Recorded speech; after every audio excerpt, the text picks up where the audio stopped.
உத்தமபாளையம் முல்லை பெரியாற்றில் ஆர்ப்பரித்து நீரானது போகிறது. அதன் தொடர்பான அண்மை செய்தி பார்த்து வருகிறோம். மீன் பிடிக்கவோ துணி துவைக்கவோ ஆற்றில் இறங்கக்கூடாது என எச்சரிக்கையானது விடுக்கப்பட்டுள்ளது.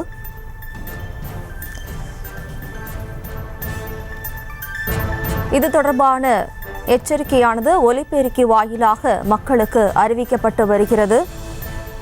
கூடுதல் விவரங்களோடு நமது செய்தியாளர் சத்யராஜ் இணைகிறார். வணக்கம் சத்யராஜ், மேலும் விவரம்.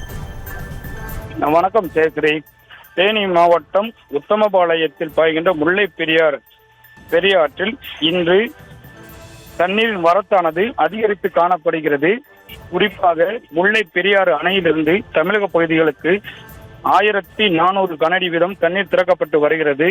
மேற்கு தொடர்ச்சி மலை ஒட்டிய பகுதிகளில் சாரல் மழை பெய்து வருவதால் லோயர் கேமிலிருந்து வரக்கூடிய முல்லை பெரியாறானது உத்தமபாளையம் வழியாக பாய்கிறது.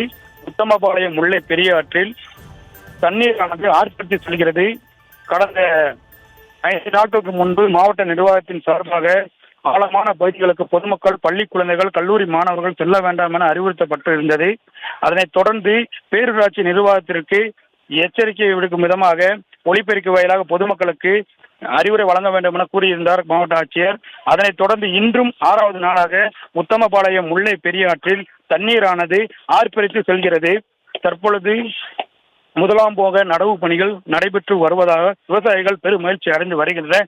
அதே வேளையில் தண்ணீரின் வரத்து அதிகரித்து ஆக்ரோஷமாக செல்வதால் பொதுமக்களின் நலன் கருதி யாரும் ஆழமான பகுதிகளுக்கு சென்று துணி துவைக்கவோ, மீன் பிடிக்கவோ, புகைப்படம் எடுக்கவோ கூடாது என்று எச்சரிக்கை விடுக்கப்பட்டுள்ளது மாவட்ட நிர்வாகத்தின் சார்பாக. ஜெயஸ்ரீ, விவரங்களுக்கு நன்றி சத்யராஜ். செய்திகளை உடனுக்குடனும் துல்லியமாகவும் தெரிந்து கொள்ள சப்ஸ்கிரைப் பண்ணுங்க.